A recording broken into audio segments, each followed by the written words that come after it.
والبربادان نمني والجهلتو ميناهيني السابق انجرتو الراس بوروس أكاسي جهلتو أنا ميتي أنتي asham jennee harkisifoonee daawwattoota kabajamoo jaallatamoo akkasuma wardittuu yookaan boonsaa gada hordoftoota koo baga jiraatan baga nagaa taatanii arawaan ajaa'ibaa akkasii qaba icciitii kodii jawalaa jechuudha.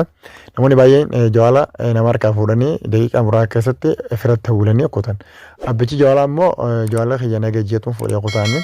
Sana booda fakkeenyaaf icciitiin kun maal yoo isin jee icciitii amma fakkeenyaaf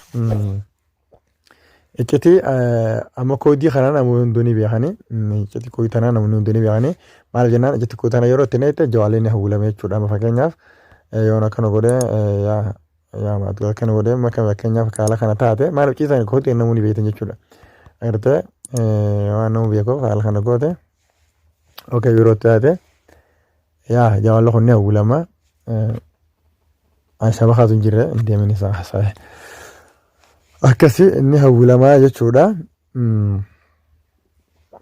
Jechuudha icciitii tana namoonni beekanii yaa haala kanaan jechuudha.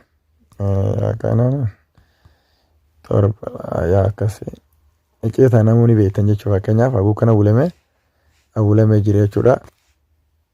Xiyyaa dhufaa jechuudha. Xiyyaa gamoolii sanitti dhufa. Xiyyaa isinii dhufa. Yeroo xiyyaan dhufe ni beektan jechuudha. Haala kana akka waliin mitee. Tana isin irra guddaan ammaas haala kanaan hiitanii jechuudha guyyoo koo barbaaddenis. Agartee haala kanaan hiitanii jechuudha. Tuntuqoo nama hundaaf galtee jirti natti fakkaatti namoonni beekan. Ammoo icciitii tan nama takka hin beekne jira jechuudha. Tan akka gama keessaatiin hawwilamu. Jawaalli firatti hawwilama fakkeenyaaf yeroo namni si dawwalee tarqaata keessatti bu'aa ati kaasuu dhabnaan karaa nama sanii kutaa jechuudha. Agartee yoo ta'aaf ingaatiin karaa sanii kutaa amma itti haasa'u jiraates karaa nama sanii kutaa jechuudha. Tana icciitii tana beekuun keessan dirqama. Kanaan isin qabadee dhufe kanaan afaan bu'aa baradhaadha. Ammas please YouTube kanaa subscribe godhuu kan hin daganne jechuudha.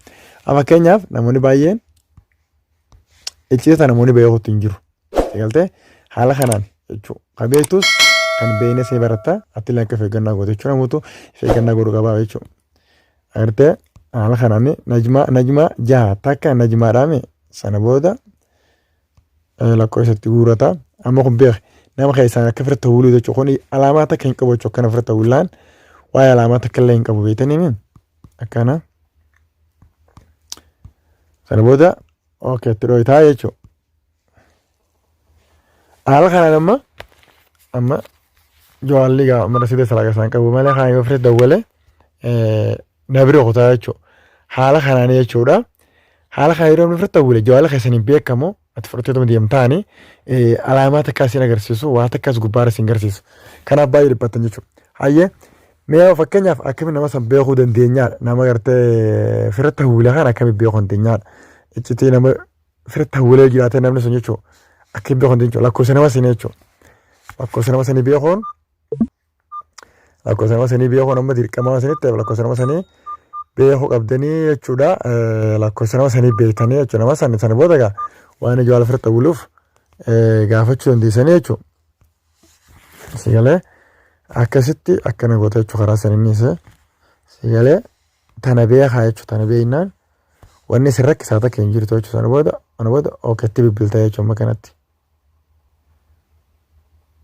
Nama jechuudha silaasina wulu akkana ilaala. Maal jaaqiyyamma nam takka jechuudha jawala firatti dheessin jiru nam takka isin hordofaa hin jiru. Amma namni isin hordofaa jiraate asiin beektan jechuudha lakkoofsa baasanii. Asirratti baasa jechuudha. Barreeffama irratti lakkoofsa abbaa isin hordofaa jiru san isinii baasa. Sana booda lakkoofsa kana fuutanii itti dawwaltanii gaafachuu dandeessan. Hayyee namoonni hordofuun akka ofirraa haquu dandeenyaadha. Agartee icciitii jawala keenyaa qabachuu akkamii dandeenya akka ofirraa haquu dandeenyaadha. Nama agartee isin hordofsan akkamitti ofirraa haquu dandeenyaadha. Isa kan agartee of keessaa baasuu dandeenyaadha. Kan ittiin of keessaa baasutanis koodii kana jechuudha. Kan of keessaa hin baaftanii kana jechuudha.